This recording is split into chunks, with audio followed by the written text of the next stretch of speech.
네, 유럽 지중해 지진센터가 현재까지 밝힌 내용에 따르면 오전 9시쯤에 북한 풍계리 인근에서 규모 5.0의 인공 지진이 발생했다고 했습니다. 아직까지 핵실험이 확실히 밝혀지진 않았고 가능성이 제기된 상태입니다. 이번에는 전옥현 전 국정원 제1차장 연결해서 대화 나눠보도록 하겠습니다. 네, 차장님 나와 계십니까? 네네, 안녕하세요. 네, 일단 유럽 지진센터에서 풍계리 인근에서 규모 5.0의 인공지진으로 관측되는 지진이 확인이 됐다라고 얘기를 하고 있는데요. 어떻게 지금 보고 계십니까? 지금 방금 이제 속보에서 보도가 된 대로 말이죠. 네. 일단 지난 1월 그 핵실험한 장소와 같은 인근 지역으로 이렇게 평가되고 있고, 그다음에 진도도 5.0도로 볼 때는 일단 핵실험 가능성이 상당히 높은 것으로 판단을 하는 것이 옳지 않을까 이런 생각이 듭니다. 지난 1월에 핵실험했을 당시에 인공지진 규모는 비교하면 어느 정도인가요? 거의 대동소이합니다. 통상 핵실험했을 때의 진도하고 네. 이번에 유럽 지진센터에서 파악한 규모 5.0하고는 비슷한 규모고요. 네. 그다음에 앞에서도 말씀드린 대로 일단 현재까지 확인된 바로는 지난 1월 핵실험하고 같은 장소에서 이번에 다시 진원지로 확인이 됐기 때문에 네. 핵실험 가능성이 상당히 높은 것 같습니다. 오늘이 9월 9일입니다. 오늘 북한에선 나름 의미 있는 날 아니겠습니까? 그렇습니다. 이제 통상적으로 이제 구구절하면 북한이 가장 이 축제 분위기로 해서 정권적인 차원에서 이용하고 싶은 행사인데, 네. 특히 이번은 지난 5월에 7차 당 대회 이후, 즉 김정은 시대를 선포한 이후에 처음으로 맞이하는 그런 구구절이기 때문에 네. 그 어느 때보다도 정치적인 의미가 높거든요. 예. 그리고 이제 김정은이가 이런 핵 실험이라든가 탄도미사일 발사, 즉 핵 투발 수단을 이 성능을 향상시키는 실험을 계속하도록 강력한 지시를 한 이후에 처음 열리는 행사이기 때문에 네. 이번 행사를 목표로 해서 김정은 명실상부한 김정은 시대가 도래했다는 것을 주민들한테 그리고 대내외 선전하는 호기로 삼으려고 이러한 무모한 핵실험을 했을 가능성이 큰 것으로 보입니다. 네. 네, 일단 합참에서 이 소식이 알려지기 전부터 이미 좀 내용을 파악을 하고요. 핵실험 여부를 현재 분석 중인 것으로 알려지고 있는데요. 일단 상황이 어떻게 돌아가고 있을 거라고 예상하고 계십니까? 제가 보기에는 일단 금년도 이후에 금년의 최대의 목표는 일단 김정일, 김일성, 김정은 이 3세대 세습 체제가 완전히 구축됐다는 걸 대내외에 과시해가지고 네. 김정은 체제의 안정적인 운영이 최대 목표인데, 이 안정적인 운영에 있어서 대화보다는 무력 도발, 네. 그 무력 도발 중에서도 이 핵 고도화 작업을 계속하는데 모든 정권 차원의 역량을 총동원하는 게 아닌가. 그래서 연초에 4차 핵심을 했고 예. 이번에도 5차 핵심을 했다. 네. 저는 이제 그렇게 보고요. 이러한 김정은이가 핵실험을 통해서 무모한 도발을 통해서 정권 안정화 기반을 이루겠다고 하는 이유는 일단 제재로 인한 국제적 고립이 굉장히 심화되고 있고, 특히 최근에 G20 정상회의라든가 그다음에 동아시아 정상회의를 통해서도 제재가 얼마나 단단한지를 알고 북한의 고립이 또 심화되고 있다는 것을 확인한 데다가 네. 어제 바로 미국에서 ICM 발사를 통해서 북한이 사정권에 들어와 있다는 것을 무력 시위를 통해서 보여줬거든요. 네. 그렇기 때문에 이 미국에 대한 이 위협 시위도 굉장히 북한이 많이 했지 않습니까? 네. 이런 거를 미국이 바로 ICM의 어떤 걸 통해서 다시 한번 보여줬기 때문에 북한이 바로 맞대응을 해서 이런 핵실험이라는 고강수 수단을 들고 나온 게 아닌가 하는 생각이 듭니다. 예, 다시 한번 좀 정리를 좀 한번 하고 이야기를 더 나눠보겠습니다. 북한 풍계리 인근에서 규모 5.0의 지진이 발생을 했는데 지금 현재는 북한의 5차 핵실험 가능성이 높아 보인다라는 이야기가 나오고 있습니다.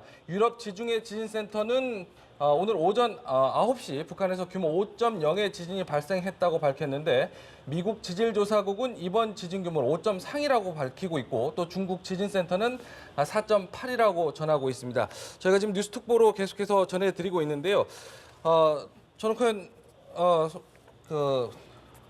차장님, 네. 다른 게 아니라 앞서서도 이제 한중 정상회담에 있을 때 사드와 관련해서 이제 한중 정상이 많은 이야기를 나누지 않았습니까? 그때 당시에도 이제 또 중국은 사드 배치와 관련해서 굉장히 반발을 했고 또 우리 박근혜 대통령은 북한의 핵 위협과 관련해서 불가피한 점을 강조를 한 이후에요. 북한에서 이제 반응이 나왔었단 말이죠. 또 탄도미사일을 발사했단 말이죠. 중국도 굉장히 당황스러웠을 텐데 이번 핵실험 사실이라면 어떻게 반응을 좀 보일까 싶습니다. 제가 보기에는 이제 이번 핵실험을 통해서 중국과 러시아가 우리 사드 배치를 굉장히 사드 배치에 대해서 반발하고 있고 또 국내 정치 일각에서도 사드 배치가 아무 그 효용성이 없는 것이다. 예. 이런 무용론을 들면서 이렇게 반발하는 양상이 조금씩 있어 왔는데 네. 이번에 북한 핵실험을 계기로 해서 이제는 사드 배치의 이 타당성이 더 이상 논란의 여지가 없이 완전히 자리를 굳히는 거 아니냐. 예. 그리고 중국과 러시아의 어떤 반발 이런 것이 정말 잘못된 그런 논리에 의해서 이런 그 외교적으로 우리 측에 압박을 가해온 것이 잘못된 것이다. 이런 심정을 굳혀주는 결정적 근거가 될 수 있다. 이렇게 보고 예. 이런 북한의 고도화 작업이 계속되고 사실상 이제 핵무장 국가로 들어갔기 때문에 네. 사드 배치는 이제 찬반 논란의 문제가 아니라 가능한 시기를 최대한 앞당겨서 북한의 핵 이런 이 위협에 대해서 적극 대응할 필요가 있다. 이런 거를 보여주는 것 같습니다. 네. 지금 굉장히 그 북한이 올해 초 이제 4차 핵실험 시작한 이후로 거의 속보를 한 달에 한 번씩 정도 이상은 전해드린 것 같고 근래에는 한 달에도 한 두어 번씩 전해드린 것 같습니다. 북한에서 이제 계속해서 의도해 온 바가 있지 않겠습니까? 5차 핵실험으로 정점을 좀 찍은 것 같은데 북한의 앞으로의 어떤 행보는 어떻게 좀 될까도 한번 짚어주시죠.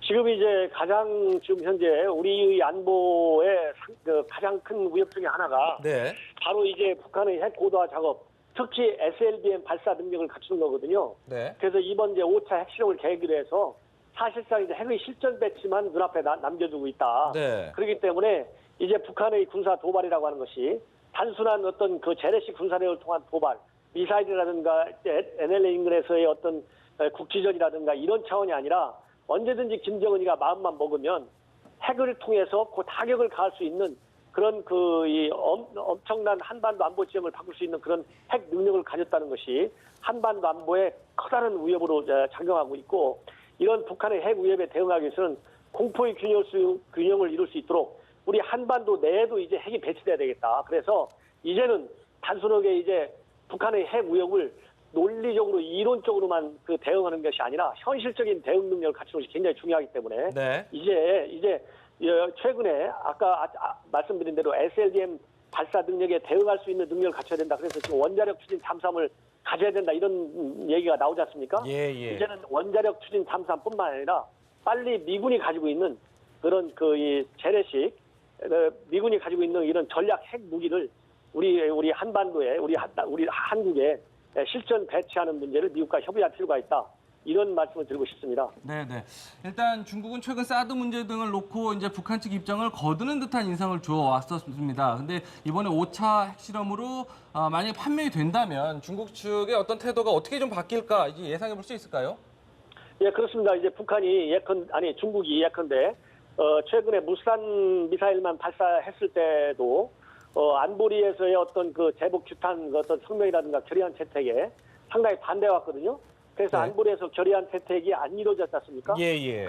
그러다가 이제 북한이 SLBM 발사라고 하는 이런 초강수 도발을 하니까 그때는 다시 태도를 바꿔가지고 안보리 그런 이 언론 성명에 중국이 찬성을 해왔어요. 네. 이런 것처럼 일단 중국이 굉장히 조금 자세를 바꾸는 이런 외교적인 태도를 취해왔는데 이번에 북한의 핵실험으로 인해서 이제 중국은 안보리에서의 어떤 이 가장 더 추가적으로 제재를 부과하는 결의안을 채택한다 하더라도 이제 중국이 적극적으로 나서지 않으면 북한 다음에 고립될 수 있는 나라가 중국일 가능성이 있다. 이런 거를 중국이 우려를 해서 중국도 G2의 국제적 지위에 맞도록 이런 한반도와 동북아에서의 어떤 안보 책임 역할을 하는데 적극 나서야 되겠다. 이런 것을 느낄 것이고 또 그런 방향으로 중국이 외교 노선을 바꿀 가능성이 굉장히 큰 것으로 저는 판단을 합니다. 예, 알겠습니다. 갑작스러운 상황에 전화 연결해 주셔서 감사합니다. 전옥현 차장님.